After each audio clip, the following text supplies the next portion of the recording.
Hello साथियों, नमस्कार। कैसे हैं आप लोग? उम्मीद करते हैं आप लोग स्वस्थ होंगे, मस्त होंगे और आपकी पढ़ाई बहुत अच्छे से चल रही होगी। आज हम लोग सीखेंगे गणित और गणित में हम पढ़ेंगे क्षेत्रमिति और क्षेत्रमिति के अंदर पढ़ेंगे आयत। पिछले वीडियो में हमने वर्ग सीखा था, इस वीडियो में हम आयत सीखेंगे। तो चलिए शुरू करते हैं आज की क्लास। सबसे पहले आप हेडिंग बनाइए आयत। आयत आयत यानी रेक्टेंगल। सबसे पहला चीज हम इसमें जानेंगे क्या? सबसे फर्स्ट चीज आयत होता क्या है, लिखिएगा। पहले चित्र जान लीजिए। ये होता है आयत का चित्र, ये होता है आयत का चित्र। आयत में आमने सामने की भुजा बराबर होती है। जैसे देख लीजिए ए बी सी और डी, ये हमने आयत का चित्र बनाया।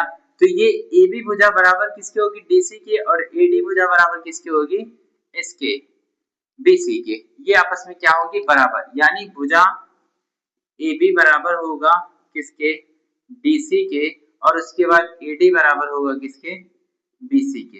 ये होता है आयत में। अब इसमें एक ध्यान देने वाली बात है, इसमें चार भुजा होती हैं, दो आमने सामने की भुजा बराबर होती है। इसमें दो विकर्ण होते हैं।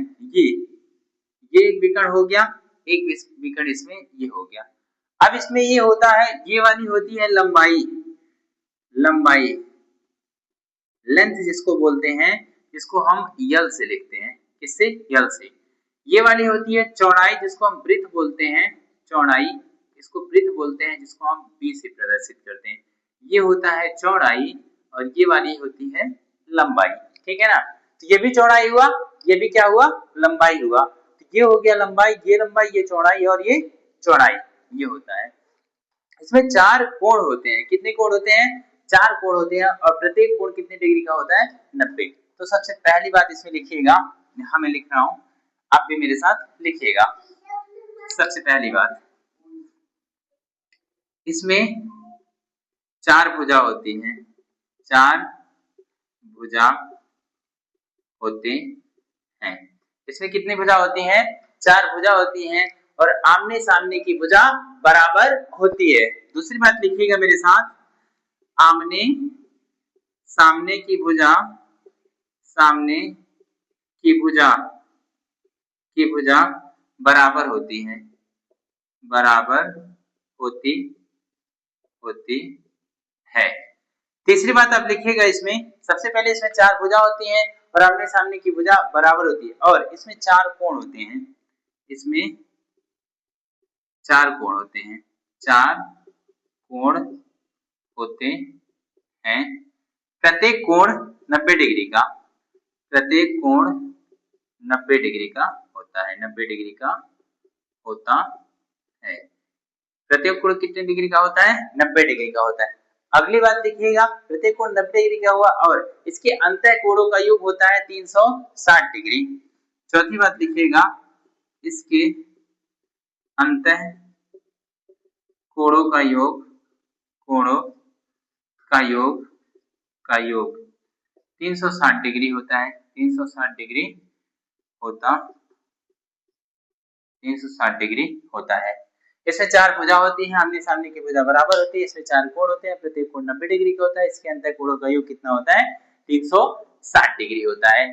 इतना लिख दीजिए। फिर हम आते हैं इसके क्षेत्रफल पर। ठीक है ना? तो सबसे पहला सूत्र लिखिएगा, इसमें सूत्र लिख लीजिएगा। इसको मैं मिटा रहा हूं भाई, लिख लिए होंगे।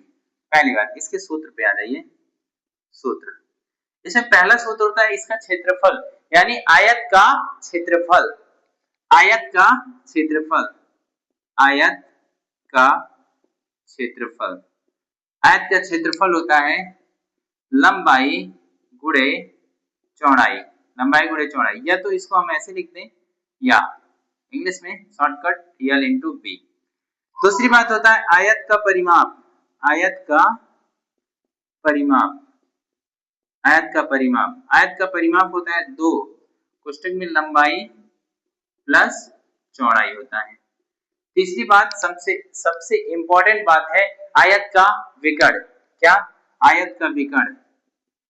आयत का विकर्ण, आयत का विकर्ण क्या होता है? अंडर रूट लंबाई स्क्वायर, अंडर रूट लंबाई स्क्वायर प्लस चौड़ाई स्क्वायर, ये होता है आयत का विकर्ण। पहला सूत्र आयत का क्षेत्रफल लंबाई गुणे चौड़ाई, आयत का परिमाप दो कोष्ठक में लंबाई प्लस चौड़ाई, तीसरा आयत का विकर्ण अंडर रूट लंबाई स्क्वायर प्लस चौड़ाई स्क्वायर। एक बार इसको लिख लीजिए, फिर हम आते हैं सवालों की तरफ। चलिए बढ़ते हैं सवालों की तरफ।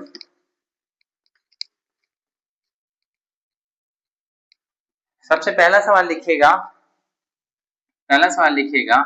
यदि एक आयत के लंबाई 12 सेंटीमीटर व चौड़ाई 5 सेंटीमीटर हो तो इसका क्षेत्रफल परिमाप व विकर्ण ज्ञात करें। एक ही सवाल में हमने तीनों सूत्र प्रयोग करके लिख दिया। एक बार लिख लीजिए, फिर आप लोग ट्राई करिए, फिर मैं बता रहा हूं। चलिए देखिएगा, सबसे पहले हम चित्र बनाते हैं। ये हो गया चित्र। सबसे पहला काम आपका क्या करना है, चित्र बनाना है। ये हमने बनाया चित्र, ठीक है। ए बी सी और डी। लंबाई कितना है, 12 सेंटीमीटर है और चौड़ाई कितना है, 5 सेंटीमीटर है, ठीक है ना। इधर भी आप 5 सेंटीमीटर लिख सकते हैं, इधर भी 12 सेंटीमीटर लिख सकते हैं। सबको जोड़ देंगे परिमाप आ जाएगा। ना, सबको जोड़ेंगे क्या आ जाएगा, परिमाप आ जाएगा। जैसे परिमाप का सूत्र बना कैसे है, देखिए एक बार लंबाई यहाँ है, एक बार लंबाई यहाँ है, यानी लंबाई प्लस, देखिए इधर से मैं शुरू कर रहा हूँ, लंबाई हो गया, ये चौड़ाई हो गया, फिर इसके बाद ये वाली लंबाई हो गई, फिर इसके बाद ये वाली क्या हो गई, चौड़ाई हो गया। अब देखिए दो बार चौड़ाई है, दो बार क्या है, लंबाई है, यानी 2 लंबाई प्लस 2 चौड़ाई। तो यहाँ से 2 कॉमन ले लेंगे तो लंबाई प्लस चौड़ाई बनेगा। तो ये होता है आयत का परिमाप सूत्र। तो बहुत आसानी से इसको भी आप निकाल सकते हैं। अब देखिएगा, सबसे पहला सूत्र क्या है, क्षेत्रफल निकालना है। क्षेत्रफल का सूत्र लगाएंगे, फिर परिमाप का, फिर विकर्ण का। तो पहला लिखिएगा क्षेत्रफल, यहां मैं लिख रहा हूं। आयत का क्षेत्रफल क्या होता है, लंबाई गुणे चौड़ाई। तो आयत का क्षेत्रफल होगा, लंबाई कितना है 12 सेंटीमीटर, चौड़ाई कितना है 5। तो क्षेत्रफल कितना आ जाएगा मेरे दोस्त, 12 × 60 सेंटीमीटर स्क्वायर। क्षेत्रफल कितना आया, 60 सेंटीमीटर स्क्वायर। परिमाप देख लीजिए, परिमाप यानी चारों तरफ का माप, 2 ब्रैकेट में लंबाई प्लस चौड़ाई। तो 2 तो बाहर अपनी जगह पड़ा है। लंबाई कितना है, लंबाई है 12 सेंटीमीटर, चौड़ाई कितना है 5 सेंटीमीटर, 12 + 5 तो हो जाएगा 2, 12 5 17, 17 गुना कितना होगा 34 सेंटीमीटर। अगली बात जो क्या है, विकर्ण। तो विकर्ण स्क्वायर बराबर हो गया, ये जो है ये विकर्ण स्क्वायर बराबर, अंडर रूट में करिए, स्क्वायर कर दीजिए, लंबाई स्क्वायर प्लस चौड़ाई स्क्वायर, ये सूत्र है। अब विकर्ण निकालना है, तो विकर्ण स्क्वायर चाहे तो आप अंडर रूट में ला लीजिए, मैं भी अंडर रूट में ही ला दे रहा हूँ। लंबाई कितना है, लंबाई है 12 का स्क्वायर, ये 5 का स्क्वायर। तो विकर्ण कितना हो जाएगा, 12 × 144 प्लस 5 का वर्ग कितना हो जाएगा 25। दोनों को जोड़ देंगे कितना आ जाएगा, दोनों जोड़ेंगे तो आ जाएगा 169। 169 किसका वर्गमूल है मेरे दोस्त, 169 13 का वर्गमूल है। तो विकर्ण कितना आ जाएगा 13 सेंटीमीटर। विकर्ण कितना आया 13 सेंटीमीटर। ये हो गया इसका करेक्ट उत्तर। तो इस सवाल में क्षेत्रफल कितना आया 60 सेंटीमीटर स्क्वायर, उसके बाद परिमाप कितना आया 34 सेंटीमीटर और विकर्ण कितना आया 13 सेंटीमीटर। उम्मीद आपको समझ आया होगा, लिख लीजिए। ये था आज का क्लास, उम्मीद आपको बहुत अच्छे से समझ आया होगा। मिलते हैं अगले वीडियो में आयत के और भी अच्छे सवालों के साथ। अपना ख्याल रखिएगा, स्वस्थ रहिएगा, मस्त रहिएगा और पढ़ते रहिएगा। धन्यवाद।